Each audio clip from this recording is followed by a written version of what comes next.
Yes, sorry, just looking at the message. Greetings all. More of you are coming in, I know, and I should add that there are some who are watching this in addition to those who are actually speaking at the moment and visible.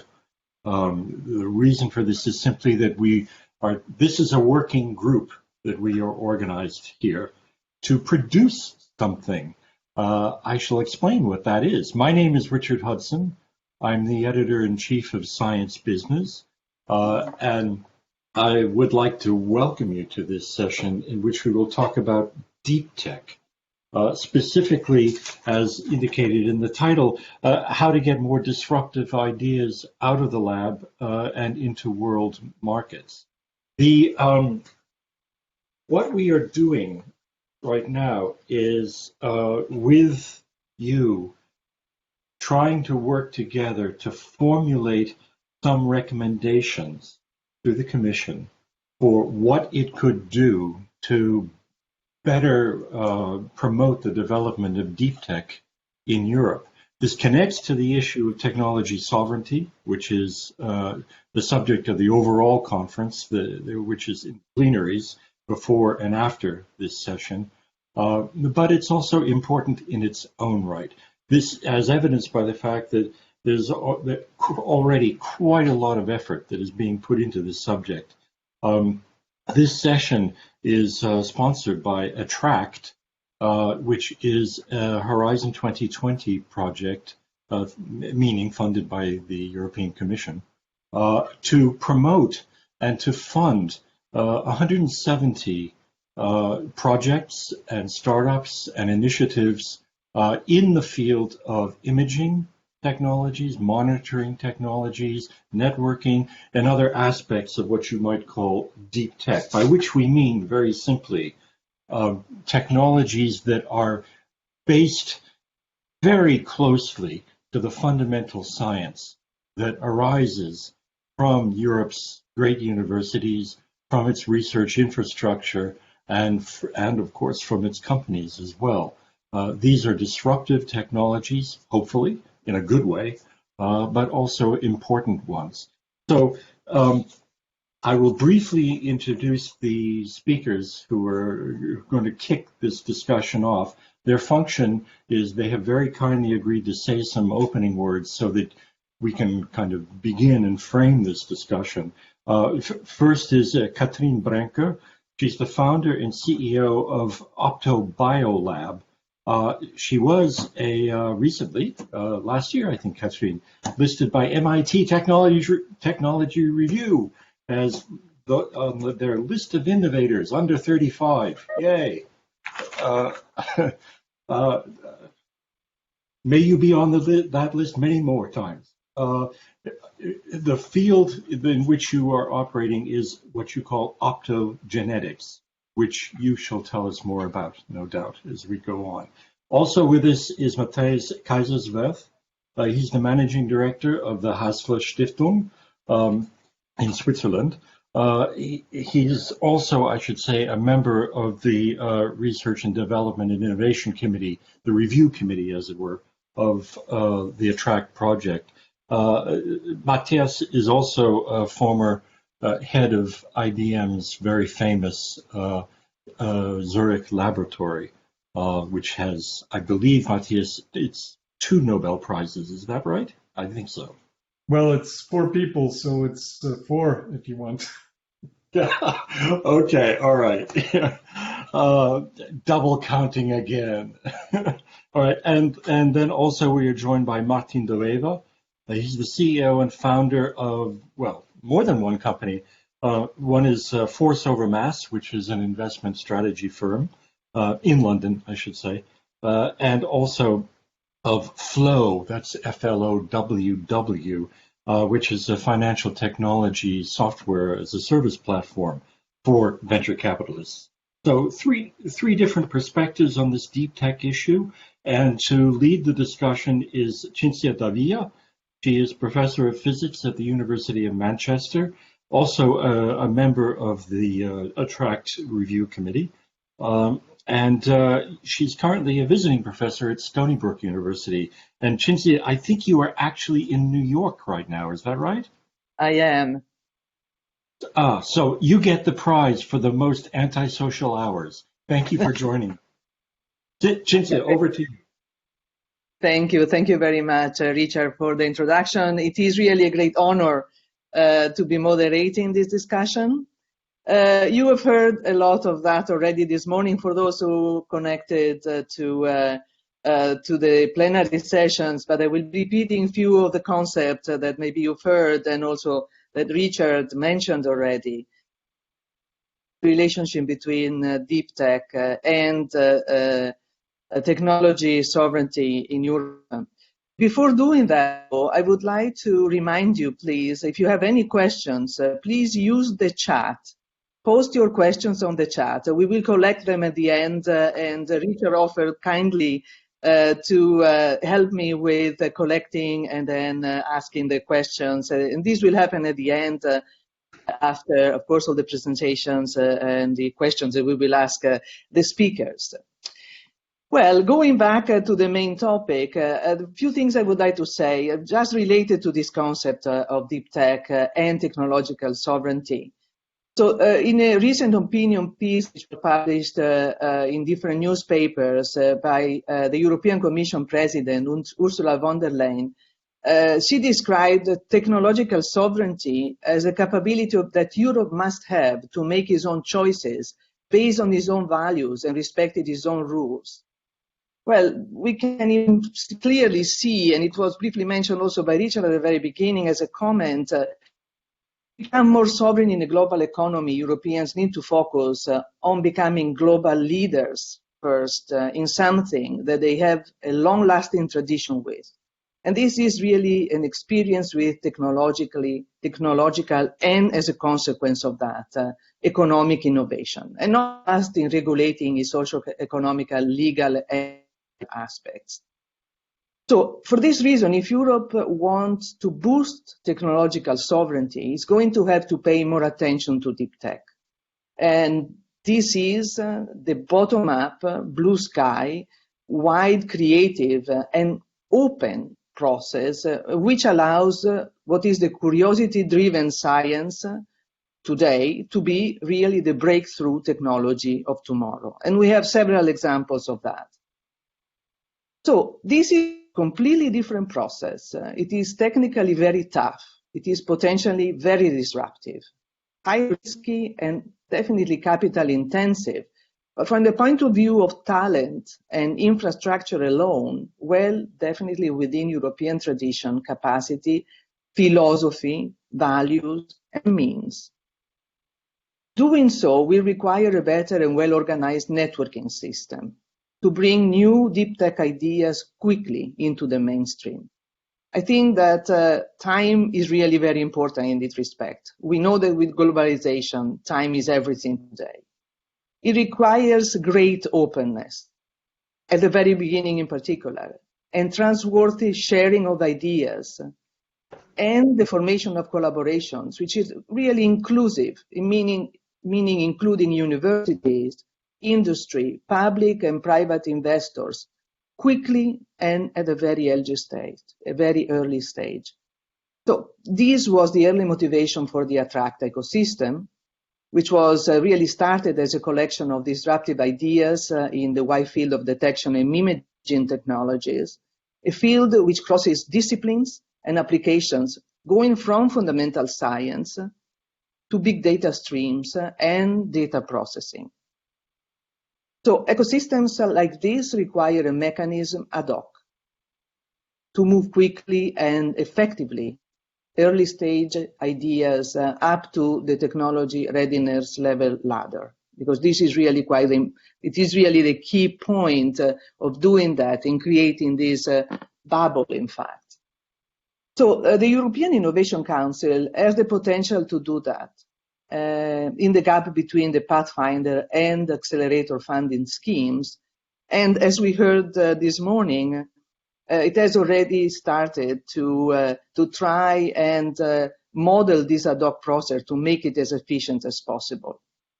So in 2019, Attract selected a substantial number of high-risk, high-gain ideas for a one-year feasibility study with a TRL, the goal for a TRL of 34, with the perspective of moving the more promising ones to prototyping with a TRL 5, 7, and 3 years.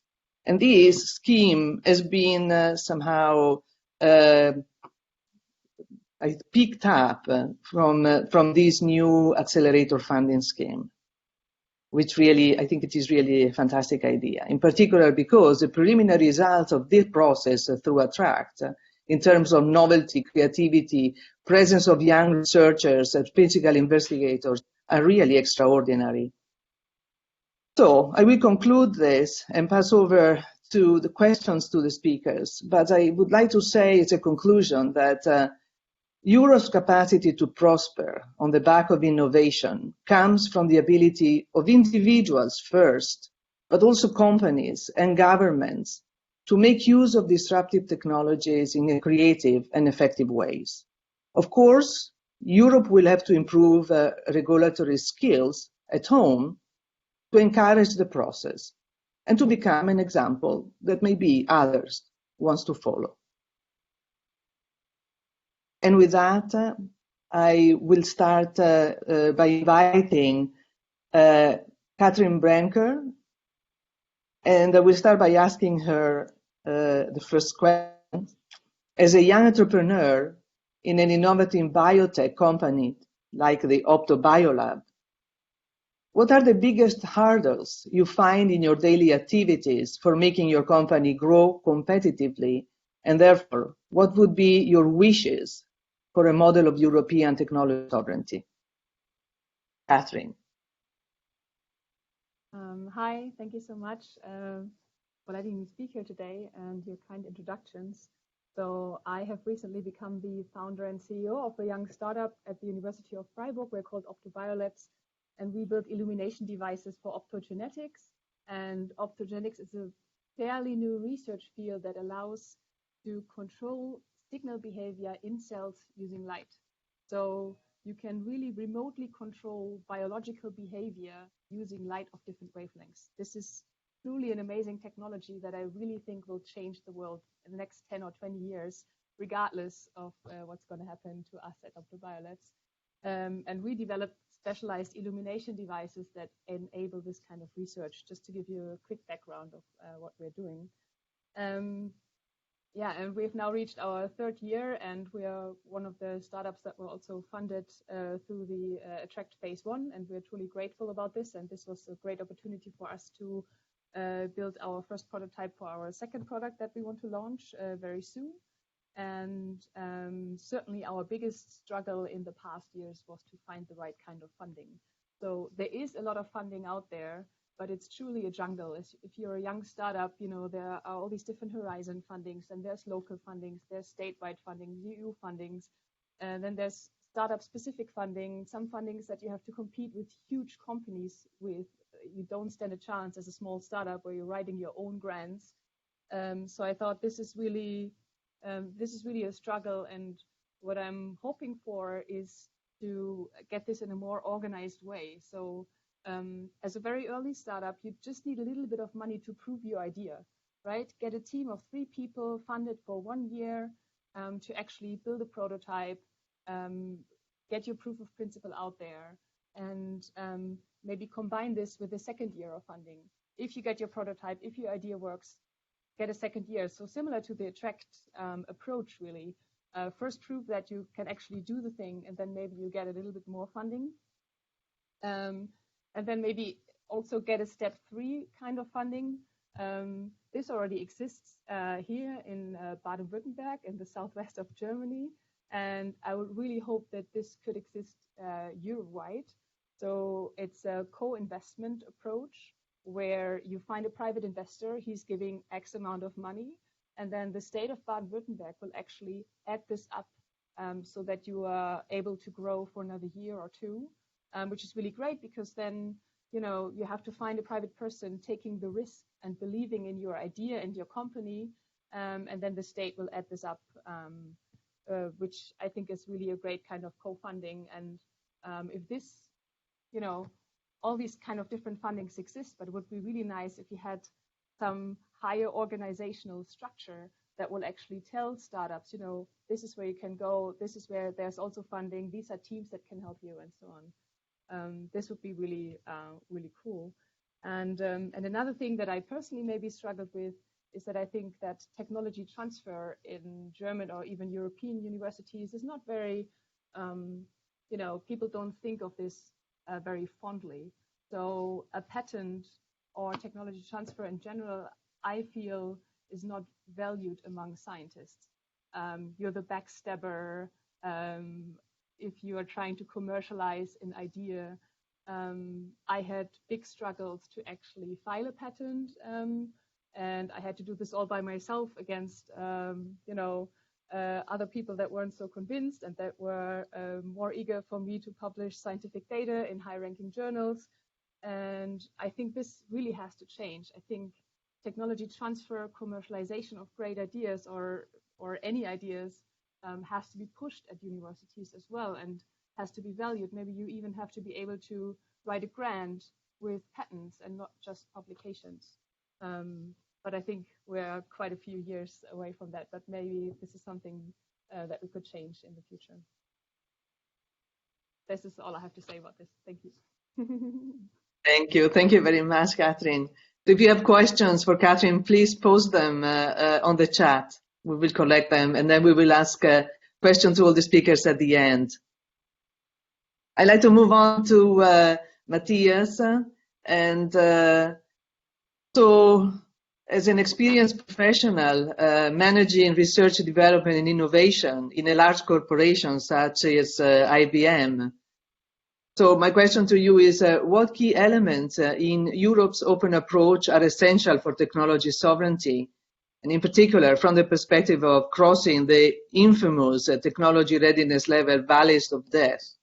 So would building a successful innovation ecosystem help address this issue and help bridge the connection between the European traditionally divided zones? Matthias. Yeah, thank you, Cinzia. I think what I would like to share with you is sort of an observation that I've made over the years between sort of working with startups and large enterprises. Large enterprises typically are good at running their established business. They optimize things so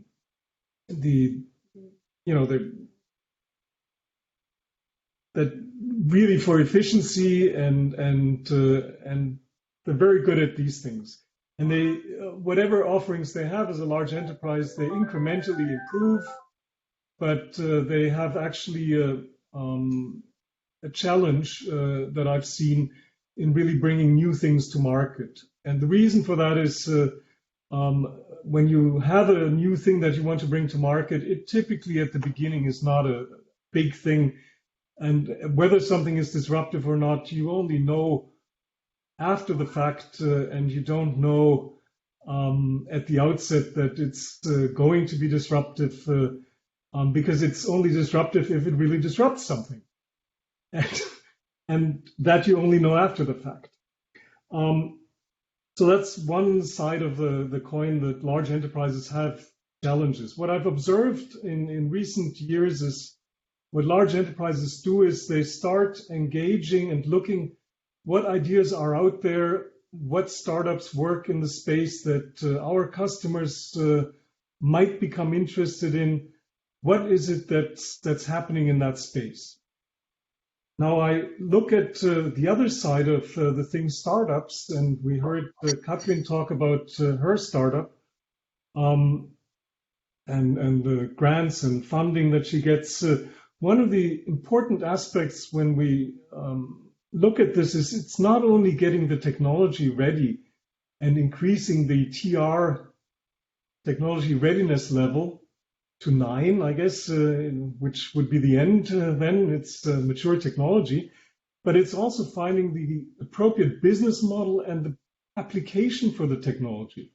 And that you can only find not basically in sitting inside your lab or inside your office, you find that by working with customers, by doing experiments in the market, seeing where your application actually or your technology actually provides some value.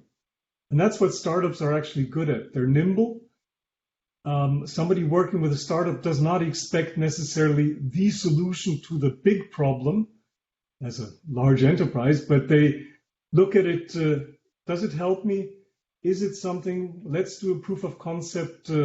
If it doesn't work, okay, then the startup suffers maybe, in reputation and other things, but it's something that the startup ecosystem is there for. Startups can go belly up when things don't work. Maybe the technology survives and another startup picks it up and runs with it. But you do experiments. That's what startups are good at. Experiments in the market. And these experiments, if they become successful, they also fuel investment into the startup and then getting the technology readiness up and improving the technology so it becomes something worthwhile. So for a startup then to eventually really reach that breakthrough point, when we talk about disruptive technology, that I think requires then a lot of financial resources that large venture funds may provide, or that also in cooperation with a large enterprise can also be provided. And so I believe that such an ecosystem that Cinzia, you asked about, is in fact key, where large enterprises know about startups in their space that might be of interest to them. They can work with the startups. They can even provide resources, such as startups often struggle with regulatory issues and also scaling up their business. They don't have sales channels and so forth. Those are the areas where they can work together. Certain expertise. You look at, I'll give you an example, companies that are, which is not our Deeptech here, but I've been associated with this recently, companies that are sort of in the artificial, or I should say, cultured meat space, where you grow meat in a bioreactor. They can do this possibly with a bioreactor that fits in a lab, but can they do it at an industrial scale? Scaling up things requires experiences that a startup may not bring, but a large enterprise may bring. And that's where collaboration actually makes a lot of sense. And that's why I think creating an ecosystem, a platform, and this is something that Attract still needs to prove, but it has promise. It creates that platform that brings together larger enterprises that bring in their capabilities with the startups that run their experiments very nimble, very quickly. And I think creating these links will provide a faster way of bringing what we hope are disruptive technologies to market. That's what I have to say here. Thank you very much. Yes, totally agree. So again, please, questions for Matthias on the chat.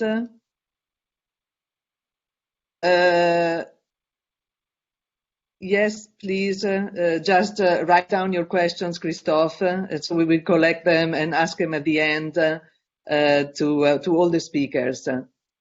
And with that, I will move on to Martijn.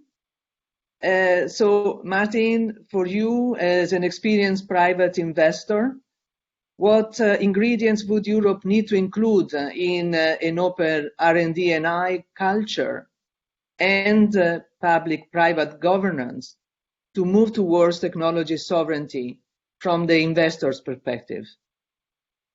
Yeah, thanks for that. Yeah, the way I see it, I think there are like two main ingredients for cultivating a successful ecosystem. On the one side, you need your talent, your human capital, and your IP, and the other side, which is already mentioned quite a bit, you need a successful funding market. And in Europe, we have a couple of blocks actually with that compared to our US counterparts. It's the US has a centralized place like Silicon Valley, obviously, that has been funding companies for a very, very long time. And they have a very large commercial market. They have 300 million people that speak the same language. So you're a little bit on the back foot here in Europe, actually, to funding successfully companies because you have a more fragmented market. As we hear even today, people struggle actually to find the right parties that can fund themselves. I created first a venture capital business called Force Over Math for the physics fans out there. Started analyzing companies. Must have analyzed something like 5 to 10,000 companies already. Have invested in 160 companies. And the key thing that you're doing is for investing in a company, there is an information transfer. A startup pitches their idea and their concept to you as a private investor. And in exchange for that data, if they're successful, they receive funding for that. Now that is still done on an analog basis in most cases. So it's still done over and over again in the same basis, on a case-by-case basis where people analyze companies.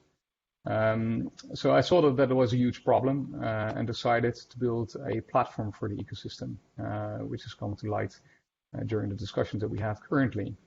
And basically uniting all the different parties that need to be part of that ecosystem, which are both private investors, venture capitalist firms, high net worth individuals, angel investors, startups, but as well as government institutions. And that platform basically allows people to actually do this information transfer between one party to another. A startup can basically transfer his DAC and financials and etc. And we check all that information for them to the VC. But I think what we need to change is that that also needs to happen on a government level. Because in the end of the day, when we're designing policy, we need to, at first, design the method for making sure that that policy is effective. So when we're saying, like today, we want to create a better ecosystem, like these are quite woolly concepts, and we need to create some structure on what that entails, and how do we actually collect data of the effectiveness of new policies. Now that is what we primarily have been focusing on and building a platform actually so that everybody gets connected and that we can visualize actually the success of making investments.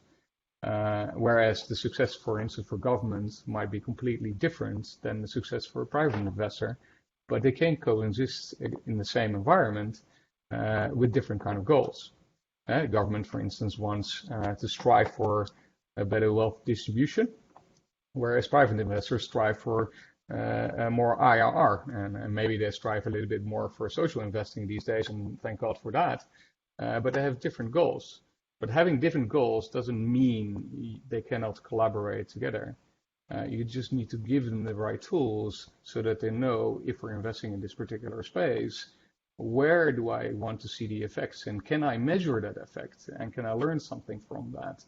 So from a government agency, if I want to invest more in diversity, for instance, then I would like to see that the money has arrived in those locations and startups which have more diverse teams. So these are the kind of concepts that we have been working on with Floww to make sure that we create more transparency, but with care. And transparency is a dangerous thing. So if you give too much transparency, you get paranoia, and people get afraid of that. So you need to give control in the startup so that he feels comfortable in sharing that information or R&D projects to prospective future funding partners. And those future funding partners can actually be both government institutions as well as the private sector, as long as that data is transferred at the right time to the right party. So that's a lot around the funding ecosystem, which I think we need to have a more structural approach, and technology can definitely be a helpful tool actually for that. But what I think is actually in Europe, what we should be very proud of is the human capital element. And that is something which we always have cultivated well with our university systems. and IP and etc. So that is also part of actually a larger network where we need to cross-pollinize ideas and concepts between R&D facilities and universities when they get to a growth particular stage, later stage when they need to start creating companies. So this kind of pollination of data and capital should exist within an infrastructure. And that is essentially what we have been doing over here, is creating a platform.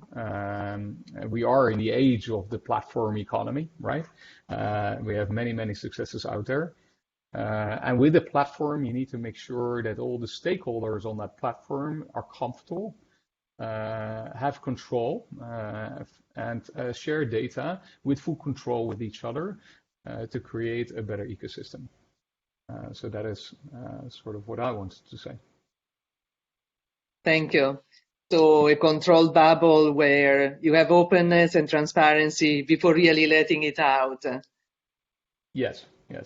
Thank you very much. Thank you to all speakers. I think we have maybe 20 minutes, 15, 20 minutes for questions. And I would like to ask Richard to help me on that. You probably collected already all the questions. If you could be so kind to read them. Yeah, sure. One comes in asking about, we are talking about ways to promote disruptive technologies through greater transparency, but one questioner asked, but on the other hand, that also allows others to block these technologies. So I guess the question is ultimately, how can we overcome these kinds of obstacles to new technologies that arise in these new innovation ecosystems that we're talking about? Is that a major problem? And the question is for? It's for whoever would like to answer that. I mean, not everybody, apparently the thought is not everybody who gets into an innovation network necessarily is there to promote the technology. Martijn, perhaps you have most experience with this problem in the investment community. Yeah, protecting and blocking. Interesting. So if you think about the protection of technology, pure from an IP and patent perspective, I've gone through that process a couple of times myself. I have 3 patents, and in Europe, interestingly enough, it is not building up your protection actually around that, and I'm talking on micro level from a company perspective, is not a natural thing to do. In the US, building up your IP portfolio is the natural thing to do as part of building up your company. But over here, it's not something that is part of the culture almost, and people are quite open about it and about sharing ideas and etc. And don't always get into the state of actually where they're protecting their technology. That is on a micro level from a company perspective. I think we could have a better awareness around that you can indeed protect your IP, and you need to do that at particular stages of your company. That's a micro level. On a macro level, I think, like I said, I believe that in Europe we have the human capital actually to be a superpower when it comes to technology, and we have flight. So what happens a lot is companies take the trip overseas because funding environment is it's more accessible, and perhaps you want to create a little bit more barriers here and there for protecting and protecting in particular industries, for instance. So if you have been cultivating a particular stream in technology and quantum computing, or I just name something, you might actually give preferential subsidies and preferential environment around it so that it can continue to cultivate that technology over a very prolonged period of time. I believe in open markets, so there is a certain level where you want to do that. entrepreneurship is all about open markets. But I think some things take more time from an R&D perspective, and these kind of areas you should protect until it gets to the point where it's free, like a little bird, to fly in the open world, so to speak. So I think in R&D side, you can do a lot more actually around making sure that your R&D doesn't get taken away and flies over to different regions in the world.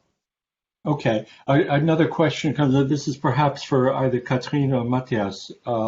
The issue, the question is raised, what about, when funding deep tech, what about making better use of pre-commercial procurement rather than simply grants and equity and such as like? I know the Commission has been trying for at least 20 years to coordinate pre-commercial procurement better. That is to say, use governments to purchase innovative technologies.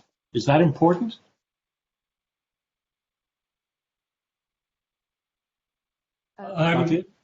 Richard, I'm not entirely sure that governments are a good owner of technology. Okay.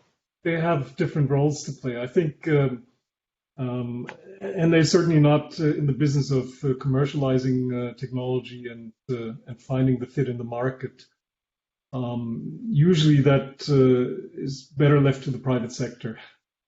But I do agree. I mean, this whole discussion about intellectual property and the challenges that Kathrin had mentioned, I think large companies, even here in Europe, for them, patents are just as important as for US companies. Even though I work for a US company, I know of Swiss companies and other European companies. Patents are the game and are important. And for a startup to actually become of interest even to people to fund the startup and attract private equity into the startup, a good patent portfolio and protection of the technology is key. Actually, there's a related question. Christophe Ono, you said you wanted to ask a question about patents. You can actually unmute yourself if you didn't say what the question is, but if you want to ask it now, and I believe you addressed the question to Kathrin. Thanks. But kindly introduce the subject, so go ahead. Yeah, thanks. I just sent it through the chat, but apparently it doesn't appear. My question to Kathrin was, during your struggle when you tried to get a patent, have you worked actually not only with the professors but also with the tech transfer office or knowledge and tech transfer office at the university? Hi. So if I'm allowed, I would like to comment. I'll answer your question in 1 second. I'd like to comment on what was said before. Acquiring startups or taking technologies directly to the government. I think this would be a terrible idea, because I think in the startup, the people have the power, right? I mean, they're super energized people that are absolutely convinced that their idea is really great, and they're willing to work day and night to get this to the market. So I think you need these inspired people maybe to drive ideas really forward and not put it in government hands. But okay, that's a different story.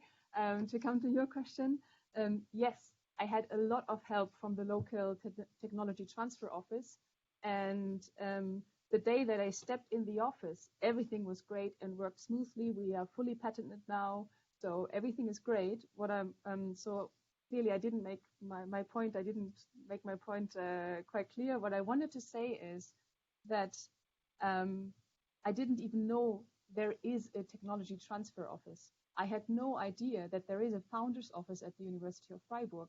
And you may, you may say I'm ignorant and I should have looked around for this. You might be right, but actually, an external person at a conference abroad, let me pay attention to technology transfer and told me, you need to patent this. You might found a startup with this. This is a great idea. Go ahead. And I have the feeling that within research labs, this drive does not exist. Very few professors will tell their PhD students, this is a cool idea. Patent this. Maybe found a company with this. They don't care about this. They want publications. They want impact factor. They want to write the next grant. So I think this is the real issue.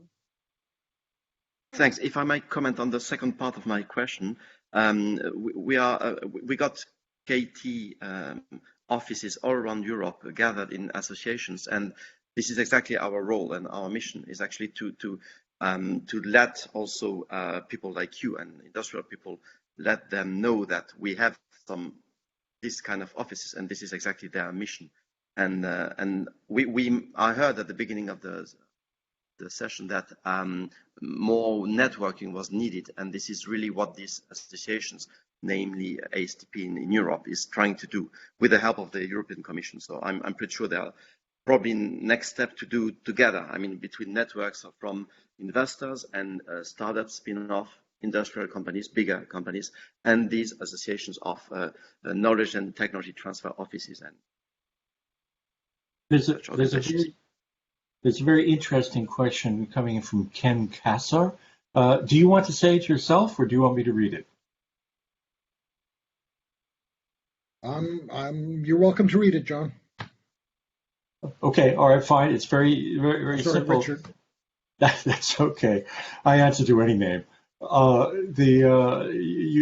Basically the question is, okay, how would a good startup with disruptive technologies that is trying to get to market quickly justify staying in Europe and getting the speed from going to the US market so seamlessly? Is that a correct summary of what you're asking? Yeah, we, as a startup, we spent 2 years building some highly disruptive and patenting some highly disruptive technology in AI. And we've been paranoid by default because the startup ecosystem is not as benign as sort of the discussions indicate it might be. So now as you go to market, and Martina's question was directed at you, how do you justify staying in Europe when the US so seamlessly provides all the components of accelerated growth? Yeah, listen, it's a great question, and paranoia is not necessarily a bad thing, right? So you have to be paranoid within this space, especially when you're working on disruptive technology. So your approach actually to build something in stealth over here, try it out into a local market, which for instance, figure out a good product market fit and see how you can scale the product. Those kind of things, that's what happens currently, right? That's what a lot of startups are doing currently. They try it here in Europe, see if they're getting the traction. They're free as well to roam the markets in a sense without potentially ruining a very large consumer market in the US. But then once they figured it out, indeed you have a better funding environment in the US. Valuations are still 2-3 times higher in the US than they are over here for the same team / value proposition. So at the moment, yeah, you're right. What is a justification for a company actually to stay here? There are some idiosyncratic reasons why you want to stay here. It could be that you're doing something which fits the regulatory framework very well, where you have sandboxes and etc. It could be because you're not at that right stage, but in the long run, that's what happens. What happens is that the sums of money required for certain pieces of technology increase, and therefore at one point it is hard actually to get those sums of money actually from the handful of VCs that write those checks over here. So I don't think we're there yet, and I wish I could answer that and say, no, you have every reason to stay here in Europe, because I don't think currently that is the case. There might be some personal reasons why you want to stay here, because it's a nice kind of climate that we live in, and etc. But away from the personal reasons, I don't think we're at that point. I think we need to have a better collaboration between private and public organizations, have a better infrastructure where we can emulate and not only emulate, but improve on how to find funding, right? Because in the end of the day, that's the major problem. I think the major problem that we have is access to capital. And access to capital needs to be organized faster. Money needs to arrive faster, more efficiently. You need to be able to reach more parties. It needs to be cross-border. It shouldn't matter where you sit in Europe. You should have access to all VCs. You should have access to all grants that are applicable to you, and you should be able to actually find that.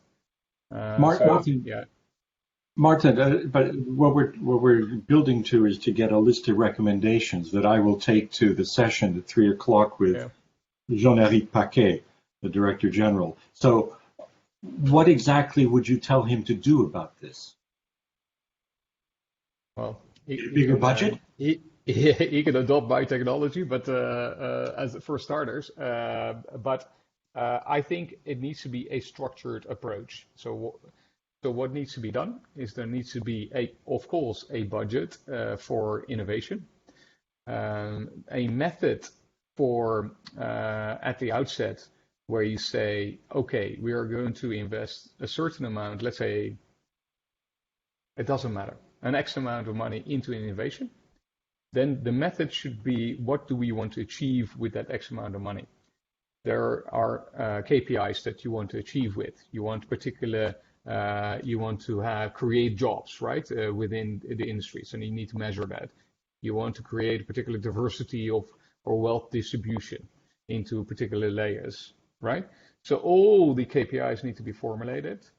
And then, yeah, I can help with providing some infrastructure actually to collect that data at the same time. Because then you can become better. I don't believe in writing the difficulty, and I have spoken to several organizations within European Commission, etc. And I believe that if you want to change policy and have a long-term objective of funding innovation at scale, not a singular party here, a few grants here and there, but at scale, you need to create an infrastructure where you have sufficient data collection in a way where people feel comfortable and where you can do cross-pollination of funding and ideas. That's what I think you should create. So I think first, budget is always welcome. Second, method actually for data collection, and I can help with that. So that you can actually measure actually the effectiveness actually of your policy, and then promotion actually of those ideas actually through the right parties. Okay. I think those are the kind of things that you need. Okay, a question comes in from Leopold de Middelaar, a different direction, which he marks with a shocked face. Leopold, do you want to say it or shall I say it? I can tell it if you want, but it's a kind of disruptive idea. But what I saw in United States, if you look at associations like the ERMA Association in Europe, it's called Industrial Research Institute. You have people that are representing Air Force, Naval Force, ground forces of the US military. And we have to reflect at one point or another in Europe to connect these breakthrough researchers. I know it's also something like a disruptive idea, but building military research is probably one way also to fund a lot of things in Europe, as US does. If you look carefully at what's happening there, a lot of these technologies are emerging or are funding by the military forces. So just a breakthrough idea to throw in the debate. One should consider that the amount of money that is being given by the government to military first is unknown, but it is really enormous. So this, I think, is really the key there. So. Matthias, you had a comment on that, I think. Yes, I mean, I think in the US, when you look at DARPA funding or NIH funding or so, it doesn't come with the political strings that European funding comes with. Right. In terms of you need to include somebody from the periphery of Europe. you need to include a small company, and you have to have this and that. All these constraints, basically, that European funding for innovation and research, it needs to support cohesion and whatever. It needs to be merit-based, and that's the sole thing. This is why ERC as a funding scheme is one that's outstanding, and why I have my issues with some other funding schemes that always have other goals on top of basically just getting the technology or doing the research or whatever it is. So do you think that there should be, are you saying then therefore that there should be more defense procurement of Deeptech in Europe? Should that be at a EU level or national? Well, I think if it were at the EU level and you basically made it without those strings attached to it, that it's purely merit-based, then you would actually get better results and better efficiency for that money than you currently get. Okay. There's a question from Alex of ERMA about another international perspective, that is comparing technology ecosystem in Europe to Israel. Alex, do you want to elaborate on that, or is that sufficient? Yes, I would be delighted. I don't know if you guys can hear me. Yes, hear you fine. Great. In reality, again, connecting actually the part of the funding military in the US, I would like to take something in a smaller scale that Europe definitely can possibly maybe relate to it. And I was trying to understand the difference. Why actually, what is different in Europe versus Israel, a small country, but known as the technology hotspot for startups, as a startup nation? What do they do right that Europe can learn from it? And maybe it's a question to Martijn. It means, why they are considered such a great ecosystem for startups and Europe not so much. Yeah, good question. They've always been known, indeed, for their cybersecurity, right? And maybe that's because of their of a lot of research that comes from the military side, and they build up a brand around that. So we have some hubs here in Europe as well, where we have. I'm Dutch from origin, but in the Netherlands, for instance, the payment industry or fintech, the financial engineer on the payment side. They're starting to build up a reputation on that side. The Nordics, you have the gaming industry, for instance. So you have different countries who are within Europe that are slowly starting to create a specialization in particular parts actually of technology. And I think that's always going to be a difficult part actually for Europe, is because you have different identities of different European countries that push their own agenda and want to draw in more startups to their localized ecosystems. So that's, I think, always going to be the complexity of organizing anything in a European level, is that you have to deal with the identities of the different countries, and it's easier perhaps.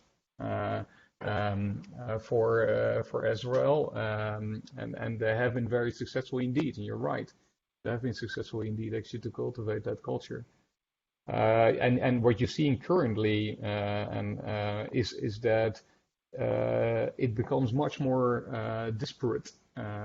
So the ecosystem is spreading out, right? So obviously, a situation here in the UK with Brexit is definitely not helping any form of collaboration. But let's leave this discussion to another day. But the result of it is that you see the innovation hubs being created everywhere. And the problem with that is then people get lost. Like indeed, you have startups that don't know where to go. What this jungle of funding? Do I cross borders or do I stick to the local parties that can fund my business or not? So it's Are you calling for a consolidation, actually, Martijn, in order to, again, to be more efficient, maybe a consolidation between the different innovation hubs in Europe into, absolutely. I don't know, an umbrella? I like collaboration. I believe collaboration with control, with maintaining identity. That is very important, right? Where parties can maintain their own identity, but are interlinked actually with each other for information flow about ideas, about companies, about projects, is the way forward. But I need to emphasize that it is whilst maintaining their identity. And I see that a lot actually with rolling out the technology play with the VCs. VCs also want to maintain their own identity and say, yeah, but we have a unique strategy and we appeal to startups in a particular way. And we say, okay, yeah, you have to maintain that identity, but we just help you actually with acquiring the right information for you to execute that job more efficiently. And I believe in an interconnected society where that identity remains unique but interconnected.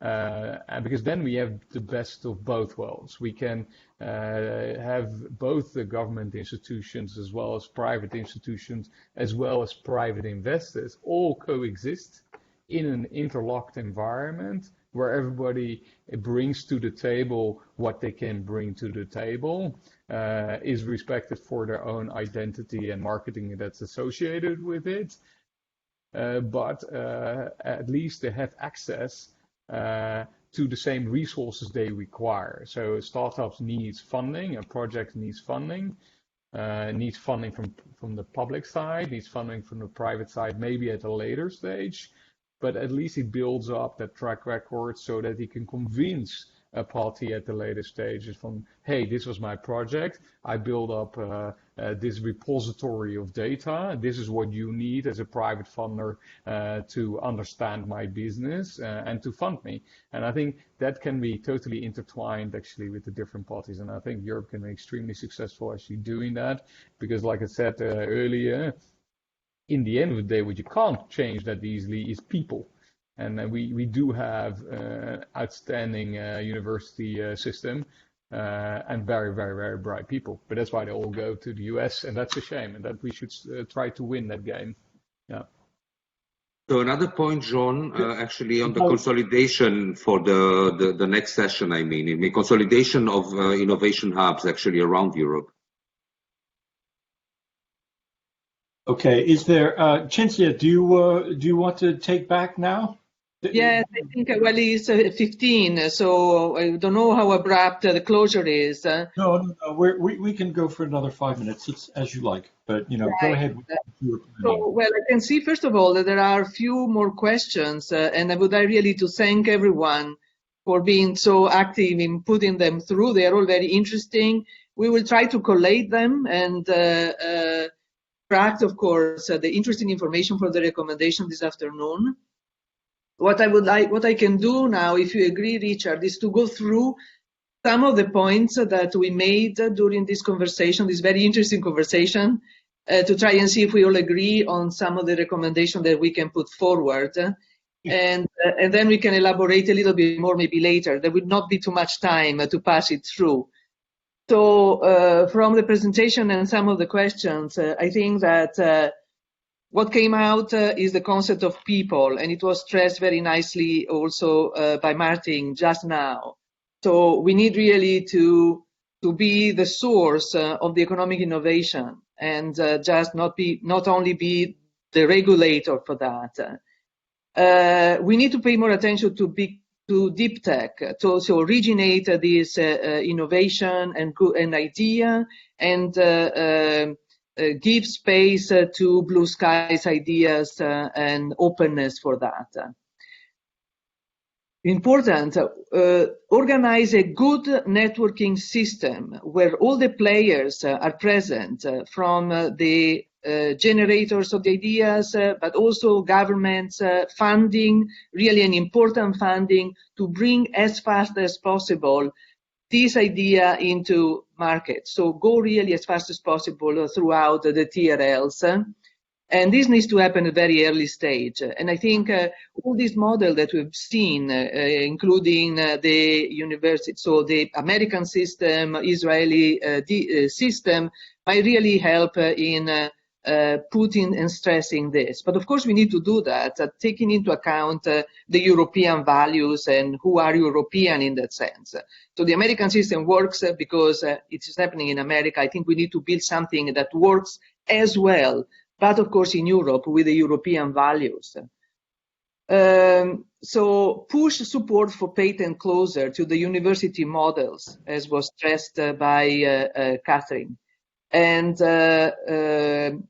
again, build ecosystem of partners which are consisting of startups, larger enterprises, to quickly run through market experiments. And this was Matthias who's really stressed that. And I think it is really quite an important point. So put everybody together and try the market out before getting out there with the final product. So the role of the private and the public funding is essential, and this has been stressed several times. So both, of course, they have different goals, but both parties need to see the manifestation points of providing capital for their own justifications and their actions. So this really to be a mutual benefit for everyone. So funding agencies, private funding, and also, of course, the enterprises and the startups which are getting that. So transparency creates trust, but transparency without control creates paranoia. I really liked that statement very much. And of course, more transparency creates a better understanding of market investment decisions. For government agency, more transparency means a better system for measuring the effect of policies. And so everyone wins. And I think this is really quite an important point. But at the end, I think that really for Europe, Europe needs to point on individuals, on firms, governments, and to really go through the creative process in an effective way. Maintaining, of course, the values of Europe, as we said at the very beginning, in such a way that maybe this could really become an open system which can be protected in a way that other people would like to follow. And I hope I summarized all the interventions and the comments that we received. Any last minute comment on that? Is there anything that we should definitely add on this list of recommendations? Well, I heard the comment on consolidation of networks at the moment, which is an interesting point, making them larger, broader. And there was also the point raised that not everybody agreed with, but about, I guess you could call it alternate funding sources, whether it be military or procurement or whatever. But those are the only other 2 points that I picked up. Are there others from the rest of you? Are you dying to ask Monsieur Paquet something?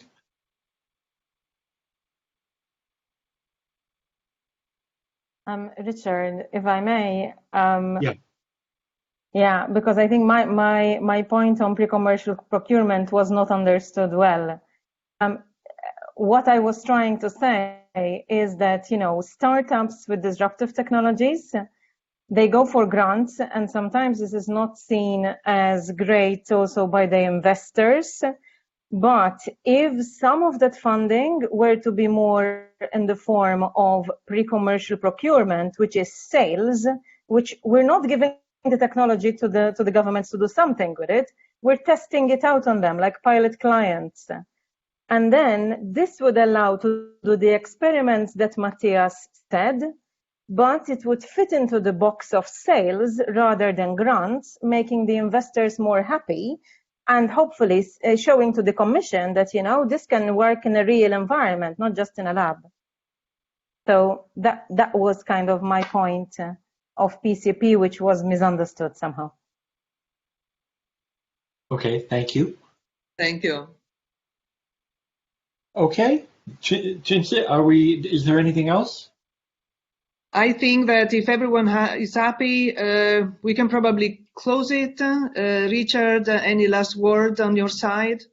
Yeah, very simply, the plenary begins online at 2 o'clock with Thomas Rachel, the Secretary of State for Research in Education in the German government, which, as you know, has the presidency right now.